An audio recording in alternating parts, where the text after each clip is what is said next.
Amados hermanos y amigos, los saludo en el nombre de Jesús. La paz y el amor de Dios esté en cada uno de nuestros corazones.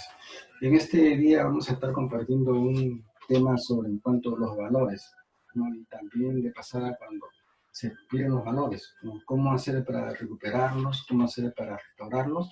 Y vamos a ver una secuencia histórica muy importante en cuanto a la actividad ministerial de los hijos de los profetas.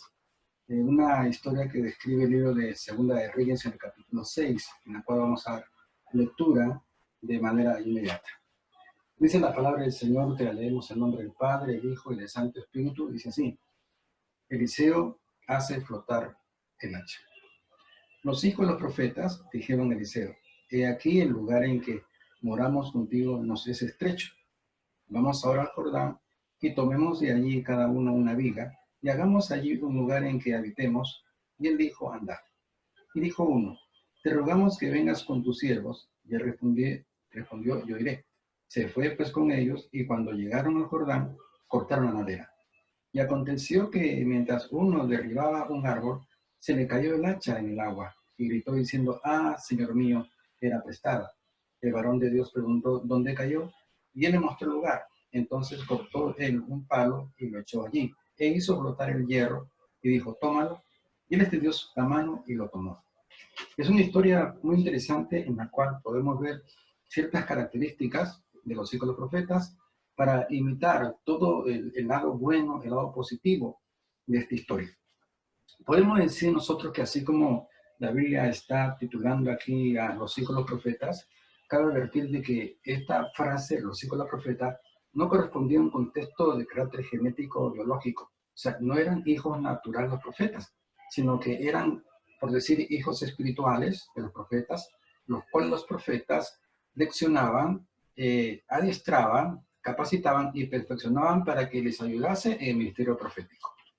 Es decir, que la actividad, la radio de acción del profeta de la antigüedad era vasta, y él solo no podía hacer un trabajo multiplicado de contexto profético, pues tenía que constituir algunos mensajeros que llevasen el mensaje de Dios, de parte de Dios, que él les podía emitir. Por ejemplo, vemos en el capítulo 9 la función de los hijos de los profetas, que era ayudar a comunicar el mensaje a los pueblos o a las personas indicadas por Dios. Dice el capítulo 9 del libro de Segunda de Reyes, dice: entonces el profeta Eliseo llamó a uno de los hijos de los profetas y le dijo: ciñe tus lomos y toma esta redoma de aceite en tu mano y ve a Ramot de Galat.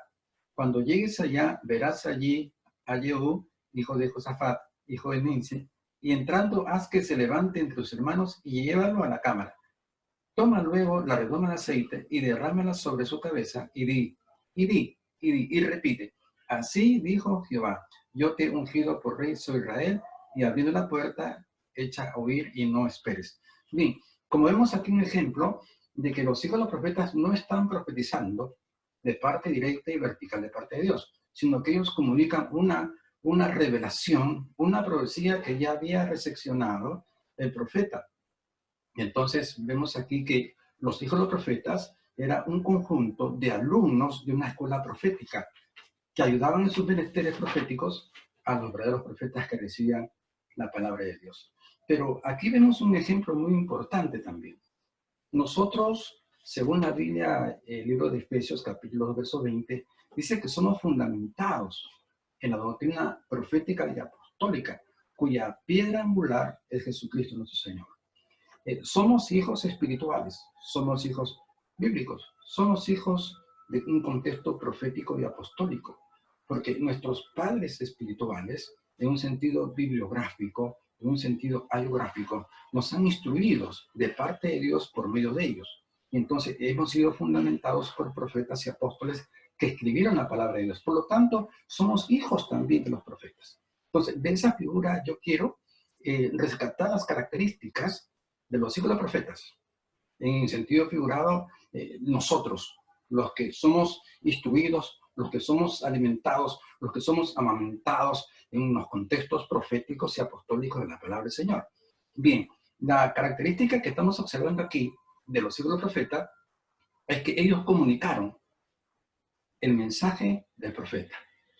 Nosotros como hijos de la Biblia, como hijos de la palabra de Dios, también tenemos ese deber importante, ese deber vertical de parte de Dios, de anunciar el mensaje, de predicar el evangelio de Dios, ¿no? Y transmitirlo de la manera más correcta y más bíblica que puede existir, ¿no? Sin quitar, sin desviar, sin aumentar, sin menguar el mensaje perfecto de Dios. Así como los hijos de los profetas llevaban tal cual el mensaje a las personas, así también nosotros debemos llevar el mensaje del evangelio tal como fue escrito, con toda su ideología misionera, sin agregar ni quitar. Entonces ahí tenemos una característica del hijo de los profetas que tenemos que imitar, de comunicar fielmente el mensaje de Dios a toda criatura que circunda sobre nuestras áreas, tanto familiares como amicales, vecinales y sociales. Bien, seguimos viendo las otras características de los hijos de los profetas. Dice aquí, estamos en 2 Reyes, capítulo 6, verso 1, lo siguiente, dice: los hijos de los profetas dijeron a Eliseo: he aquí el lugar en que moramos contigo nos es estrecho. Aquí vemos una hermosa característica de los hijos de los profetas. Cuando ellos le dicen a Eliseo, le dicen: he aquí el lugar donde habitamos ya nos queda muy estrecho. ¿Qué significa estas palabras? En esas palabras se esconde un espíritu de no conformismo. No eran conformistas. Se sentían de que todavía no habían alcanzado nada importante, que todavía faltaba crecer más, desarrollar más, evolucionar más. En ese sentido, copiamos el espíritu no conformista de los hijos de los profetas para aplicarlos en nuestras vidas en diferentes áreas de nuestra existencia. Y entonces, bueno, se podría decir en el aspecto académico o en el aspecto profesional, bueno, yo no estoy tan satisfecho con la profesión que tengo. Yo soy un ingeniero, pero yo quiero ser un buen ingeniero. Yo quiero evolucionar mi categoría de ingeniero, mi profesión de ingeniero. Entonces yo voy a tratar, como sea, a estudiar una maestría, un doctorado, y por qué no, un PhD en ingeniería. O sea que cuando una persona tiene ese espíritu evolucionista, ese espíritu que evoluciona, es una persona de éxito, porque siempre está pensando en crecer, que no tiene un espíritu conformista, que no se estanca, sino siempre está visualizando hacia adelante. Mucho más honra la visión bibliográfica, la visión teológica del apóstol Pablo cuando escribe una carta a Timoteo, ya cerca de los 70 años o tal vez un poquito más. Le dice en su carta a Timoteo: oye, Timoteo, por favor, tráeme los libros, mayormente los pergaminos. No estaba contento, no estaba satisfecho con haberse memorizado la Torá, porque en esos momentos no le está diciendo tráeme el Nuevo Testamento, porque todavía no se había concluido el Nuevo Testamento. Solamente existía la Tanaj, ¿no? Y algunos estudios comprometidos con la versión de la Septuaginta, ¿no? Donde hay 7 libros de carácter espurio, de carácter apócrifo, que hablan de Dios. Sí, son libros históricos importantes también, porque siempre hay unos datos de carácter etnográfico de cultura, que es importante y que no están insertados en la palabra de Dios. Por lo tanto, los libros llamados deuterocanónicos o libros apócrifos se pueden leer, sí, se pueden leer, pero no se puede adoptar doctrinas que chocan, que son intransigentes con la sana doctrina de los 66 libros inspirados por Dios a través del Espíritu Santo. Entonces vemos aquí de que el apóstol Pablo tenía una mentalidad teológica evolucionista, a pesar de su edad. Tráiganme los libros, mayormente los pergaminos, porque quería desarrollar y potencializar el conocimiento que él tenía. Entonces vemos ahí un ejemplo de cómo nosotros tenemos que tener un espíritu no conformista, sino un espíritu evolutivo, un espíritu progresista, ¿no? Que nos haga prosperar para servir bien a nuestra comunidad, servir bien a nuestra familia, servir bien a nuestros ministerios, servir bien a Dios y al pueblo. Entonces vemos aquí una característica de los hijos de los profetas de una manera positiva y constructiva. Bien, podemos aplicar esta característica de no conformismo en las áreas familiares, en las áreas conyugales.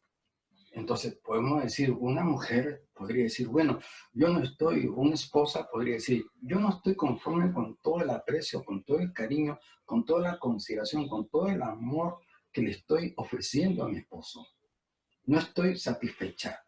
Yo quiero más, yo quiero duplicar, quiero triplicar mi afecto, mi ternura, mi aprecio por la persona que yo amo con mi esposo, ¿no? Y viceversa también de la esposa a la esposa como el esposo a la esposa. Es decir, que este espíritu de no conformismo puede aplicarse en diferentes avatares, en diferentes circunstancias de nuestra vida, en nuestras diferentes áreas profesionales, domésticas, teológicas, eclesiales, etcétera, ministeriales, ¿no? Entonces, vemos aquí un hermoso ejemplo de los hijos de los profetas en lo que respecta a un espíritu no conformista, sino un espíritu evolucionista, progresista, que siempre está mirando hacia adelante.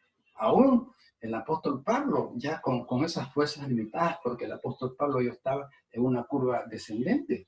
Sabemos que todo ser humano tiene que cruzar esa curva ascendente y descendente, desde que comienza con el nacimiento, la pubertad, no, perdón, la niñez, la pubertad, la adolescencia, luego viene la juventud, la madurez, la vejez, la senilitud y la muerte.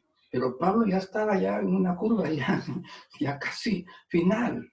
Mas, sin embargo, ese espíritu no conformista, Pablo decía, una cosa, prosigo, así, me olvido una cosa que quedan atrás.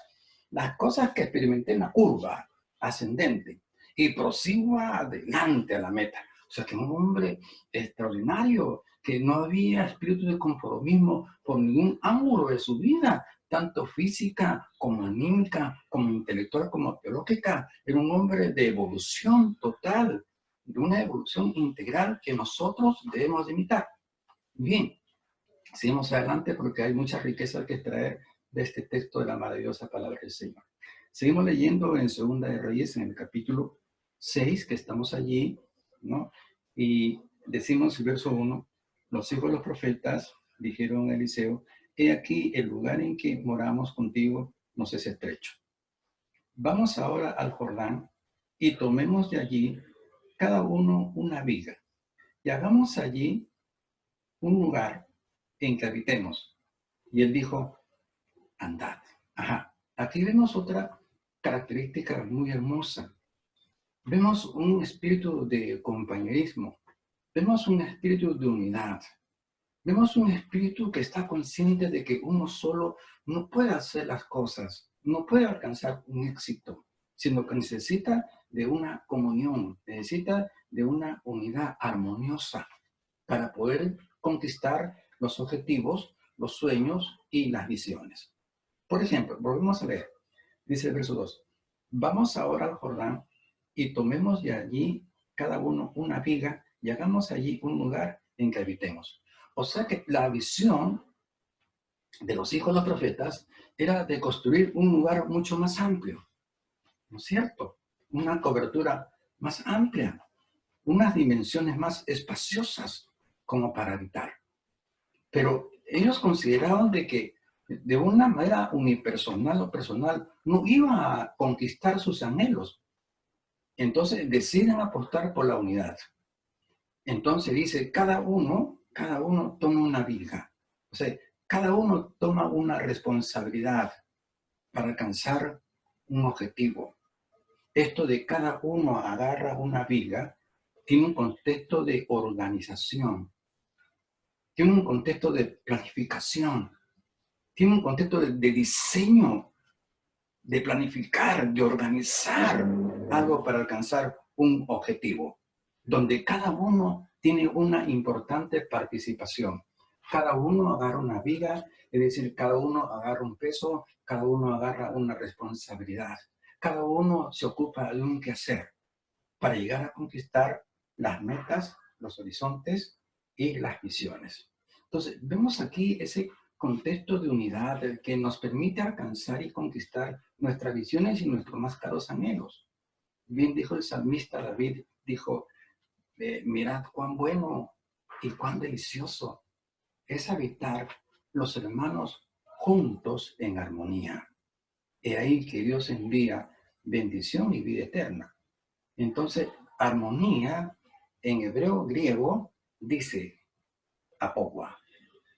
Y apowa significa luchar por un mismo sentido, por un mismo objetivo.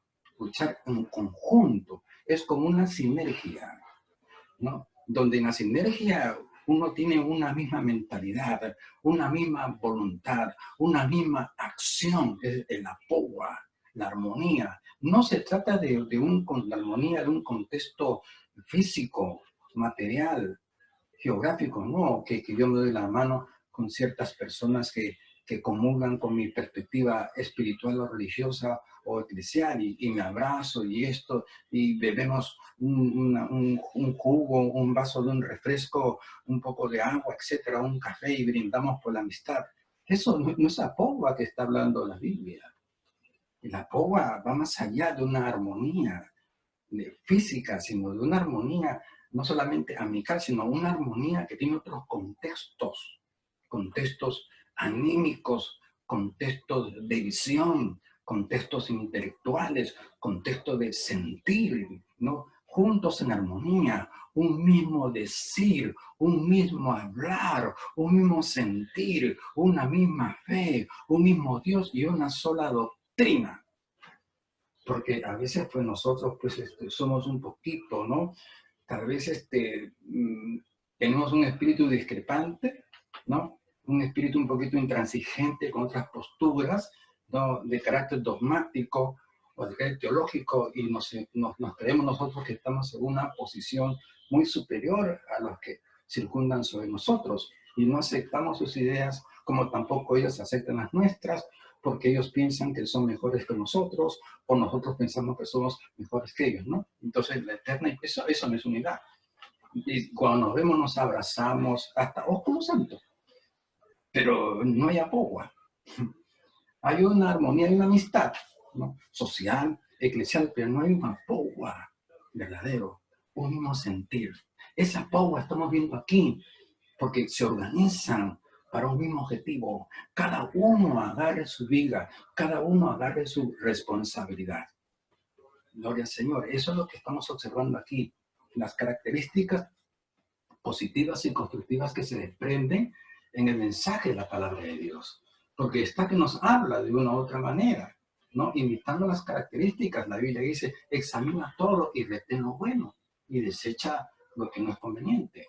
Entonces, vemos aquí otro punto importante, una característica muy importante en el desarrollo y conquista de nuestros objetivos. Hemos visto evolución, hemos visto planificación, hemos visto desarrollo. Entonces, son características de los profetas, los hijos de los profetas que nosotros tenemos que mirar. Seguimos. Mismo verso 6, verso 2. Vamos ahora al Jordán. Aquí hay una interpretación de carácter simbólico. El Jordán es un río histórico, bíblicamente histórico, porque el Jordán, allí Naamán, el leproso, es purificado de su lepra. Y esta purificación permite su convicción y luego su conversión en el Señor. Naamán, luego de que es purificado, se convence que hay un Dios verdadero. Luego se convierte a ese Dios verdadero. Eso está escrito allí ¿cómo se llama? En el capítulo 5 de Segunda de Reyes. Usted puede observar en casita en el versículo 15 hacia el 17. Ahí vemos la convicción y vemos la conversión a Dios de Naamán. Bien, entonces aquí el Jordán está simbolizando hechos históricos que tienen que ver primeramente con la purificación, con la limpieza espiritual. El Jordán fue purificado, fue convencido y convertido. Naamán. Luego, el Jordán también tiene una experiencia muy importante. Más adelante, algunos milenios más, ahí se encuentra la unción del Santo Espíritu de Dios que desciende sobre nuestro Señor Jesucristo cuando estaba cumpliendo con una experiencia bautismal. El bautismo de Jesús era un bautismo muy diferente al bautismo que nosotros cristianos efectuamos. Muy diferente. ¿Por qué? Porque el bautismo cristiano es un bautismo de un contexto penitente, donde uno expresa que ya se ha arrepentido, donde uno expresa que ya ha creído en Jesucristo, y donde expresa su decisión de servir a Dios de una u otra manera, según la responsabilidad que le asignen las jefaturas eclesiales. El bautismo de Jesús era muy distinto porque no tenía esos contextos devocionales ni tampoco penitentes, sino tenía un contexto expiatorio, un contexto soteriológico, un contexto redentor, un contexto de salvación. Porque todos sabemos lo que significa el bautismo, la palabra. Si aplicamos la etimología, o sea, el origen de la palabra bautismo viene del griego baptizo, y baptizo significa sumerger. Y este sumerger, con el emerger, cobra una figura de muerte y resurrección.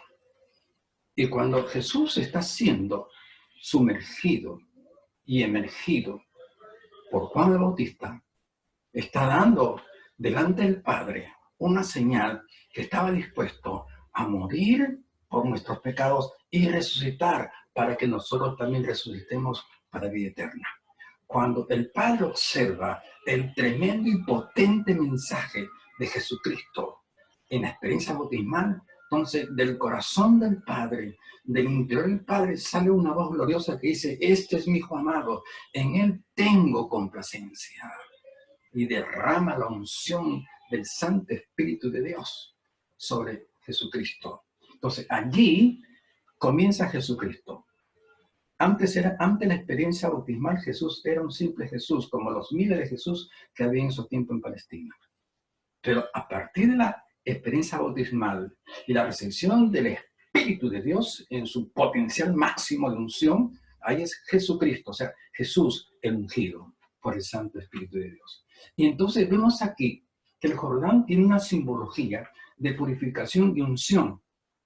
Y aquí cuando los hijos de los profetas dicen, vamos al Jordán, pues aplicamos ahí las figuras simbólicas. O sea, vamos hacia la purificación. Vamos hacia la unción de Dios. Qué hermoso. Qué hermosa actitud de los hijos de los profetas que están buscando la purificación. Que están buscando primeramente qué evolucionar. Están buscando qué purificarse más.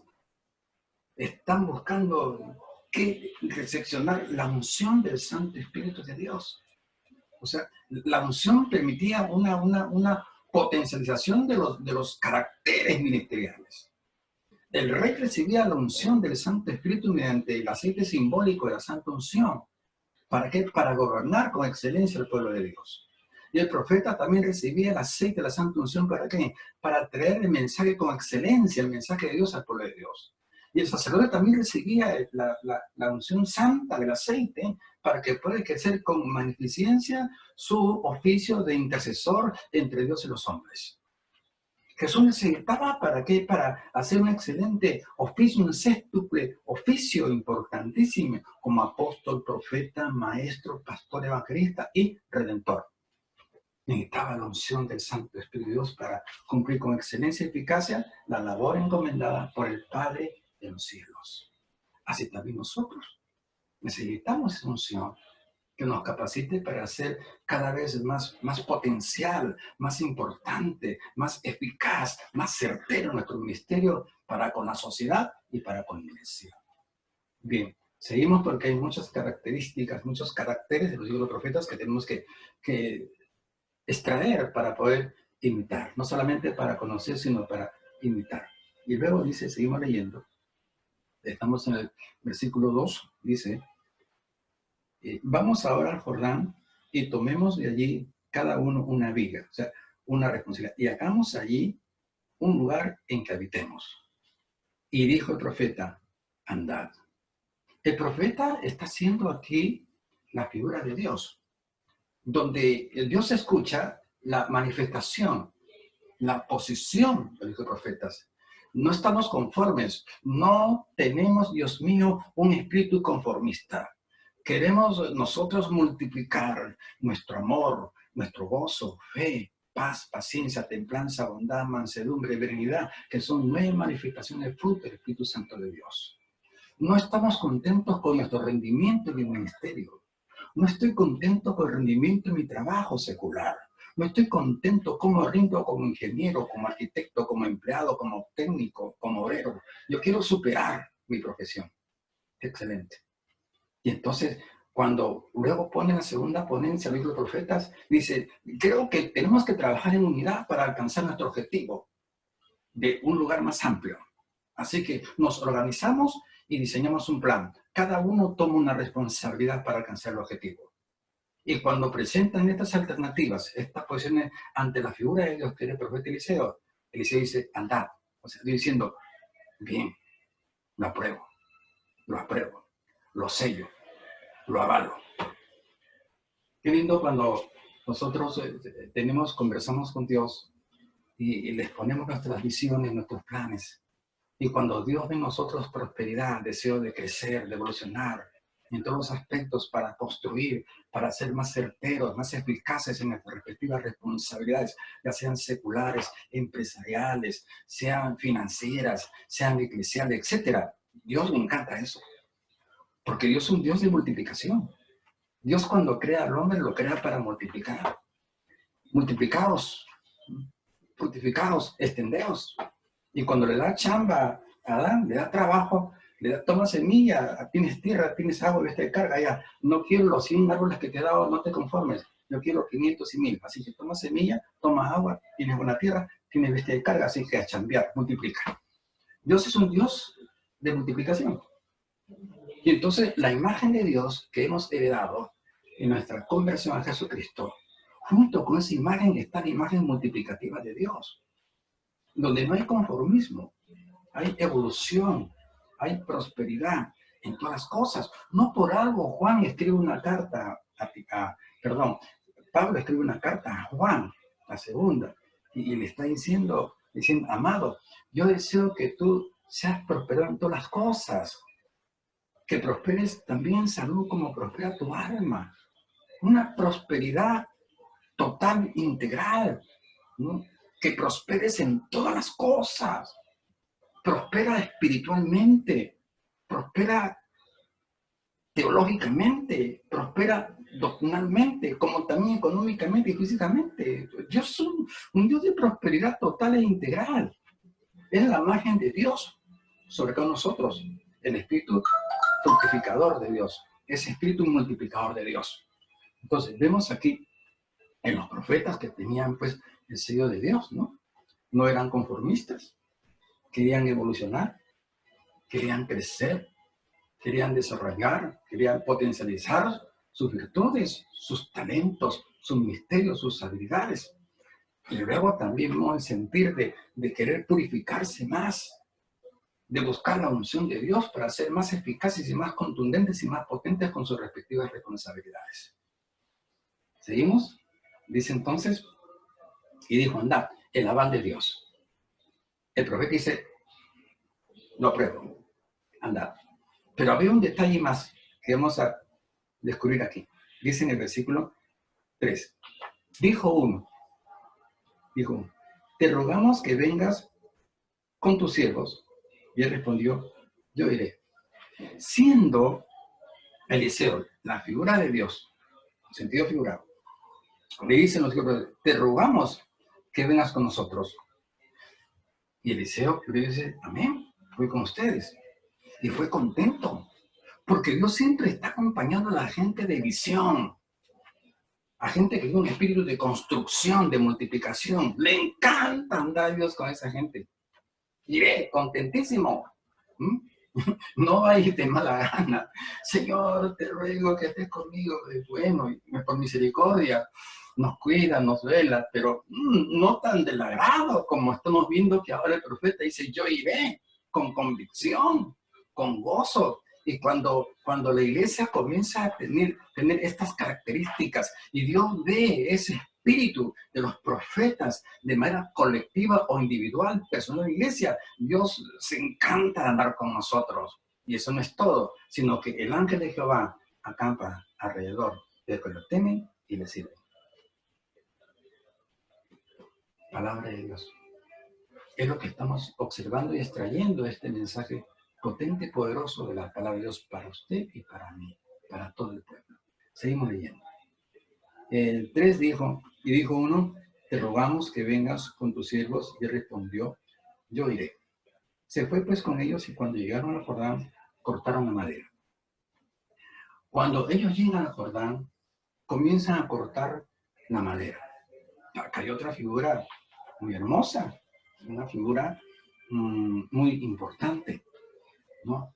Que debemos de escudriñarla, esta frase, este texto, desmenuzarla para encontrar pues, el mensaje escondido de Dios allí, que no siempre se encuentra en el texto literal, sino en su contexto, o sea, en su parte un poquito más subterránea, más profunda, que puede ser en un contexto retórico o un contexto figurado del texto de Dios.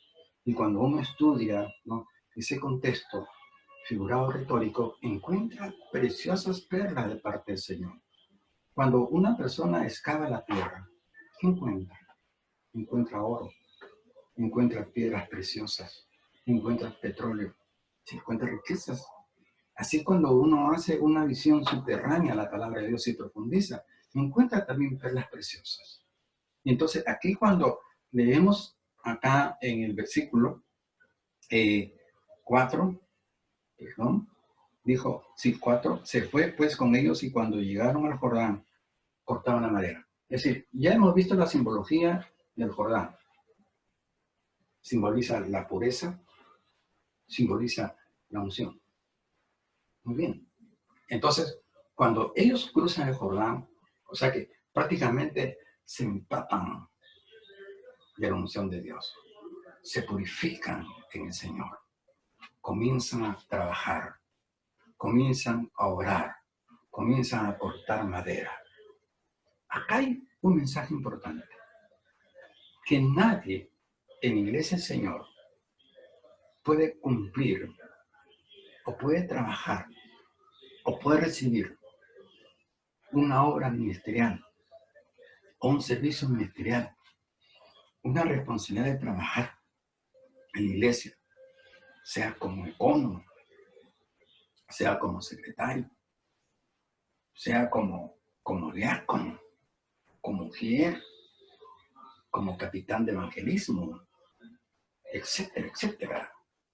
Si antes no ha experimentado su Jordán, su purificación y la unción del Santo Espíritu de Dios, no puedes cortar madera. Para que suene mejor, no podemos cortar madera. No podemos realizar, ejecutar, edificar nuestra visión si no estamos en un contexto de purificación y unción del Santo Espíritu de Dios. No podemos trabajar en la obra del Señor si no hemos cruzado y experimentado nuestro Jordán simbólico.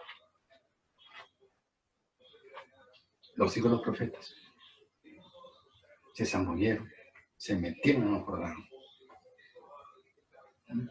Un espíritu evolucionista, un espíritu que permitía la búsqueda de la purificación, la santificación. Y entonces vemos aquí unos ejemplos muy importantes de la palabra del Señor, muy importantes, que no solamente tenemos que descubrirlas, ¿no?, develarlas, encontrarlas, sino también practicarlas. Pero también la historia nos enseña que las mejores rosas tienen las espinas más grandes. No porque estos hijos profetas tenían características que ya hemos descrito, importantes, ¿no?, muy importantes. Dice algo importante aquí que vamos a dar lectura. Leamos. Dice, verso 5. Y aconteció que mientras uno derribaba un árbol, se le cayó el hacha en el agua y gritó diciendo, Señor mío, es apestada. Dice que uno que estaba trabajando, sentido figurado, en la obra de Dios, en el ministerio de Dios, se le cae el hacha. Es decir, se le caen los principios, se le caen los valores, se le caen las virtudes, se le acaba la motivación de alcanzar sus mejores objetivos. En este caso, el hijo profeta estaba luchando para completar su sueño de edificar un lugar mucho más amplio. Y se le acaba la herramienta clave, el hacha. La pierde, se le cae. A veces nosotros no alcanzamos nuestras visiones porque un hacha se nos ha caído. Tal vez no podemos avanzar ni conquistar nuestros sueños. ¿Por qué? Porque se nos cayó el valor, se nos cayó el principio, se nos cayó la virtud. ¿Qué cosa era el hacha en esos tiempos? El arsenal potencial bélico de los judíos antiguamente estaban conformados por la lanza, la jabalina, la saeta, la espada, la honda y el hacha. El hacha era una herramienta muy importante. ¿Por qué? Porque era la única herramienta del arsenal bélico de los israelitas del mundo antiguo, en la cual servía no solamente para los quehaceres de carácter castrense, de carácter bélico, de carácter militar, sino también de carácter agropecuario. Sí, sí. Con ellos hacían labranza, cortaban árboles, cortaban maleza. Era muy importante. Y esa hacha significa el valor. Con valores se pueden construir castillos, no de ilusión, castillos no de arena, sino castillos reales con el poder de Dios. Pero cuando se pierde el hacha, el valor, entonces se va a hacer muy difícil que nosotros alcancemos todos nuestros propósitos. Podría ser que alguna circunstancia que no estaba planificada en nuestras mentes, nuestro espíritu, suscitó de un momento a otro y perdimos la virtud. Y perdimos el deseo de construir nuestros más caros anhelos. ¿Qué hicieron los hijos del profeta para reconquistar el hacha? O sea, para reconquistar la virtud, reconquistar el valor, reconquistar los principios tan importantes para conquistar nuestros más caros anhelos. Veamos lo que hicieron. Dice en el versículo 5, y aconteció que mientras uno derramaba un árbol, se le cayó el hacha en el agua y gritó diciendo, ah, Señor mío, era prestada. Ah, Señor mío, era prestada. Aquí vemos 3 puntos importantes en los cuales fueron como una especie de un preámbulo para la aparición de Dios y que Dios pueda solucionar el problema y rescatar el hacha que se había caído en el agua hasta el fondo de la superficie. Y hacer flotar el agua, el hacha del agua, eso ameritaba un milagro, porque tendría que vencerse a la ley de la gravedad. Ya estaba en una categoría de milagro el hecho de que el hacha de hierro flotase, un milagro. Pero ¿qué cosa hizo el hijo del profeta para que se realizase ese milagro? Había que haber un preámbulo en el cual pudiera acaparar la atención de Dios y 2, hacer que Dios ejecute su poder para beneficiar al hijo del profeta. Algo así como Bartimeo, que Bartimeo con su clamor perseverante tuvo la virtud de acaparar la atención de Dios porque caminando Jesús se detuvo cuando escuchó la persecutiva voz de Bartimeo, la constante voz y clamor diciendo, Señor, hijo de David, ten misericordia de mí. Lo detuvo. Pero después de que lo detuvo, Bartimeo con su despojo y su disposición en servicio, hizo que Dios actuase y hiciera recuperar la vista, alcanzó su visión. Pero ahora acá, ¿cómo hicieron los profetas? Aquí hay unas claves para nosotros poder acaparar la atención de Dios y también hacer que Dios pueda hacer que nosotros rescatemos nuestros valores perdidos. ¿Cómo así? Vamos a la Biblia. Dice en el versículo 5. Y aconteció que mientras uno derribaba un árbol, se le cayó el hacha en el agua y gritó diciendo, ah, Señor mío, era prestada. Aquí vemos 3 puntos importantes en un sentido figurado. ¿Cuáles fueron las reacciones del hijo del profeta cuando pierde el hacha? ¿Cómo debemos de reaccionar cuando nosotros perdemos una virtud? Primeramente, la primera expresión y reacción del profeta fue, dice, gritó, diciendo, ¡ah! ¡Ah! Ese ¡ah! Potente que encierra una especie de una compunción, ¿sí? Una profunda tristeza y también una profunda vergüenza, porque la palabra compunción viene de un griego que significa vergüenza y tristeza profunda. En este caso, por haber agradado a Dios, tal vez con los pensamientos, tal vez con las palabras, tal vez con las intenciones o tal vez con las acciones.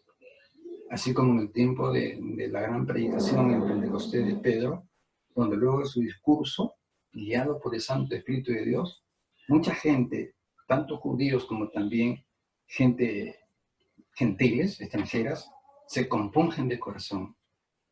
Se compungieron de corazón, dice la Biblia en Hechos 2:36, ¿no? O sea que experimentaron una tristeza y una vergüenza profunda, porque fueron tocados en la conciencia de que ellos habían dado su voto para crucificar a Jesús y liberar a Barrabás. Suelten a Barrabás, suelten el trago, suelten el vicio, suelten la fornicación, suelten el adulterio, suelten el robo, el crimen, la mentira, la estafa, suelten el pecado, crucifiquen a la santidad, al amor, crucifiquen a Jesús. Pero cuando se dieron cuenta, fueron tocados por la conciencia, porque la predicación del apóstol Pedro se convierte en una espada que penetra y parte el espíritu, el alma, las coyunturas de los judíos. Y cuando fueron penetrados por la palabra, experimentaron una compunción, una vergüenza y tristeza profunda por haber pecado contra el Señor Jesucristo. Ese ¡ay, Señor! Ese grito profundo del hijo del profeta expresa y significa y simboliza esa compunción que nosotros tenemos que experimentar y manifestar ante Dios por haber perdido una virtud tan importante, como por ejemplo, hace muchos años que yo ya no me levanto en la madrugada a orar. Hace muchos años que yo no siento nada cuando estoy de rodillas. Porque cuando me rodillo, me lo rodillo porque mis hermanos lo están haciendo. Y no lo hago de una manera voluntariosa. No lo hago por un sentido de necesidad. No me gozo en ello. He perdido el fuego de la oración. He perdido el gusto, el sabor de buscar a Dios. Y esa pérdida devocional me tiene que causar en mí, para poder recuperarla, Dios tiene que ver en mí una profunda compunción, un grito interno que manifieste que siento vergüenza por haber perdido este valor devocional y siento tristeza porque ya no lo tengo. Punto 1. Punto 2. Seguimos leyendo. Estamos en el versículo 5. Y aconteció que mientras uno derribaba un árbol, se le cayó el hacha en el agua y gritó diciendo, ¡ah! Esa es la conclusión. Señor mío. Ah, Señor mío.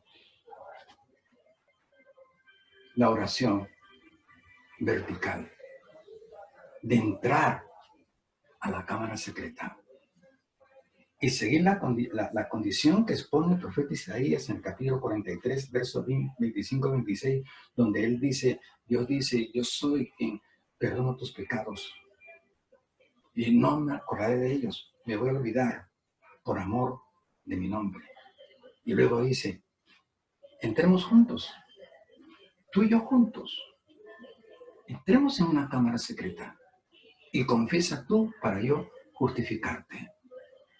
Que la cámara secreta que nosotros tenemos que tener sí o sí, tanto como nuestro altar personal, como nuestro altar devocional, también tenemos que tener nuestra cámara secreta para confesarle a Dios nuestras miserias, porque tenemos un cuerpo de pecado.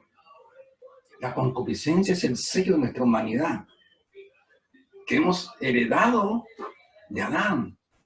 Porque en Adán hemos heredado una tarjeta genética corrompida y podrida que afecta nuestra manera de pensar, de sentir y de actuar. Pablo dijo, miserable de mí que estoy en este cuerpo de pecado. Hago lo que no debo hacer. Como diciendo, pienso lo que no debo pensar y siento lo que no debo sentir. No era el Pablo espiritual, era el Pablo en carne que vivía dentro de él, o que vivía en él, porque era carne también. Y entonces aquí estamos viendo algo interesante, ¿no? Algo en que nosotros tenemos que entrar en la cámara secreta luego de haber experimentado esa compulsión por haber perdido un valor espiritual. Un valor y un principio importante. Luego de que hemos experimentado la compulsión, entrar en ese estado de compulsión en la cámara secreta y decirle de manera vertical, personal a Dios, descubrirle todas nuestras miserias internas. No es que no la conozca, Él es un Dios omnisciente, que conoce lo pasado, lo presente, lo futuro, conoce lo externo y lo interno. Ojo, pero es que espera, habla tú, confiesa tú, cara a cara conmigo, habla tú para yo justificarte, para yo perdonarte.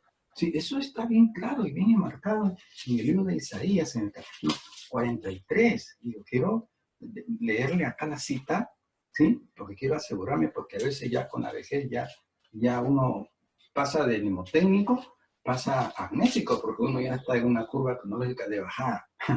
Entonces, vemos aquí lo que está diciendo el libro de Isaías, el capítulo 43, en el versículo 25-26 dice, yo soy el que borro tus rebeliones por amor de mí mismo, y no me acordaré de tus pecados. Hazme recordar, entremos en juicio juntamente tú y yo, confiesa tú, habla tú, para yo justificarte y perdonarte. Qué hermosa cita. Dios nos dice, tú y yo, los dos solos, juntamente, a solas, tú y yo, confiesa, para yo justificarte y perdonarte. Esta es una de las expresiones más hermosas de Dios. Este texto a mí me llena en demasía. Me habla del amor de Dios, de la oportunidad preciosa que Dios nos da a todos nosotros los seres humanos, que Dios conoce nuestras debilidades. Escribió el salmista David que el Señor tuvo para destruirnos en cuantas oportunidades, pero David dice, pero se acordó que éramos carne, seres humanos, que hemos heredado una naturaleza pecaminosa y corrupta y podrida de parte de Adán. Que hay una parte interna que queremos obedecer, que queremos sujetarnos a Dios, pero hay otra contraparte que nos hace ceder y perder valores y principios. Pero aquí está el Señor, esperando que haya una compunción personal y colectiva de su iglesia y que entremos en un encuentro personal con Dios. No un encuentro de esos que se pagan 100, 200 soles de 3 días. Esos encuentros no. Esos encuentros no son bíblicos, son papistas. Ya después estaremos hablando de ellos. O sea, quiero un encuentro personal en espíritu y en verdad, Señor, ¿no? Él quiere, entremos juntamente, dice Dios, tú y yo solos, confiesa. Y yo voy a justificarte y yo voy a perdonarte. Qué precioso Dios. Pero entrar en la cámara secreta de Dios, se tiene que pagar una entrada de compunción verdadera, de tristeza y vergüenza profunda, al confesar que hemos perdido un valor que se nos cambió del hacha por nuestras debilidades y descuidos espirituales. Tercero, seguimos leyendo.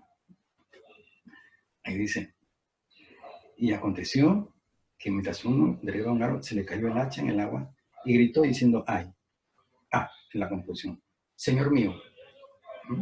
Compunción, aquí vemos confesión. Dice, era prestada, reconocimiento.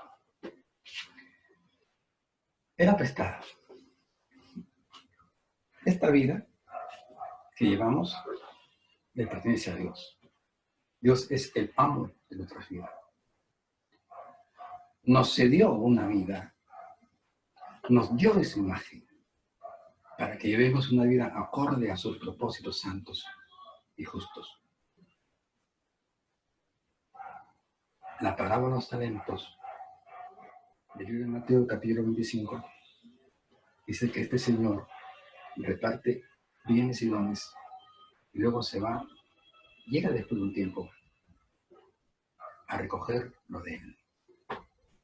Bueno, te dio a uno 5 y cuando vino, Señor, me diste 5, me prestaste 5, pues aquí está lo que me prestaste y aquí está la ganancia. Luego viene que le dio 2, Señor, me prestaste 2, aquí está lo que me prestaste y aquí está la ganancia. Bien, siervo fiel. Pero viene uno, Señor, me diste 1, te lo devuelvo que me prestaste. Y Dios dice, ¿y mi ganancia? Siervo malo y infiel. Ya sabe el final. Rechado. Dios nos ha prestado a nosotros no solamente la vida, nos ha prestado también talentos, dones y habilidades para que fructifiquemos en el marco de esa habilidad que Dios nos concede a nosotros. Pero ¿qué podemos producir si se nos cayó el don de servicio? Se nos cayó el hacha y no producimos nada. Reconocer que todo lo que Dios nos ha dado, todo lo que tenemos, viene de parte de Dios. Que Dios nos ha concedido como una especie de un préstamo, nos ha dado habilidad, virtud, talento, creatividad, inteligencia, sabiduría, ciencia, inteligencia, para que llevemos una vida potencial y fructífera. Pero perdemos ese valor, no fructificamos. Y entonces nos ponemos delante del Señor y decir, Señor, reconocemos, Señor, que hemos sido infructuosos en los dones que nos has dado, que nos has prestado, Señor. Reconocimiento, confesión, confusión. Aquí vemos nosotros compunción. Vemos aquí clamor, oración. Vemos arrepentimiento. Y cuando se conjugaron estos 3 elementos del profeta, entonces estos elementos permitieron la aparición de Dios. Acapararon la atención de Dios. ¿Por qué? Observe aquí. Versículo 6. Luego de que dijo, Señor mío, era prestada, el varón de Dios preguntó, ¿dónde cayó? El varón de Dios es la figura de Dios, que se muestra interesado. ¿Dónde cayó? Se da cuenta cómo Dios comienza a actuar, cómo Dios comienza a asuntar en nuestras problemáticas cuando presentamos estos 3 artículos devocionales ante su presencia. Porque ve el sincero deseo de recuperar la virtud. Y entonces allí ocurre un milagro. Dice la Biblia, allí, verso 6, el varón de Dios preguntó, ¿dónde cayó? Y él, mostrando el lugar, entonces cortó en un palo y lo echó allí, e hizo brotar al hierro, y dijo, tómalo, y le extendió la mano, y lo tomó. Oiga, permítame visualizar ahí algo importante. Que luego de su estado de compunción, de arrepentimiento, de clamor, de reconocimiento, aparece Dios, asunta el problema. Y dice, bien, no te preocupes. Y el hijo del profeta está siendo testigo de un prodigio, de una maravilla, de un portento, de una proeza, de un milagro extraordinario. Está viendo cómo se rompía la ley de la gravedad y comienza a ver cómo el hacha estaba subiendo. Imagínense el corazón del hijo del profeta, cómo palpitaba alegría al ver de que poco a poco cómo el hacha iba subiendo y se iba acercando a él. ¡Qué alegría! Ver que se acercaba a la recuperación de los valores. Cuando uno comienza a recuperar los valores, uno siente una alegría profunda. Y no solamente una alegría, sino que se acrecienta en nuestros corazones, ¿qué cosa? Un espíritu de gratitud a Dios por habernos dado esa oportunidad de recuperar los valores perdidos. El hijo del profeta está viendo la gloria de Dios. Y no solamente ve la gloria, ve el amor de Dios. Ve la paciencia de Dios. Ve el afecto grande de Dios por nosotros. Especialmente cuando experimentamos una compunción, una tristeza y una vergüenza profunda, reconocer y confesar que hemos perdido los valores, que se nos cayó el hacha. Amados hermanos, amigos, hay bastante para escudriñar porque es una preciosa historia, pero se nos acortó el tiempo y mañana o pasado, Dios mediante, estaremos compartiendo con ustedes otra preciosa historia en la palabra de Dios. Que el Señor les bendiga. Se despide su hermano Abraham Morán Villaseca. Gracias. Dios les bendiga.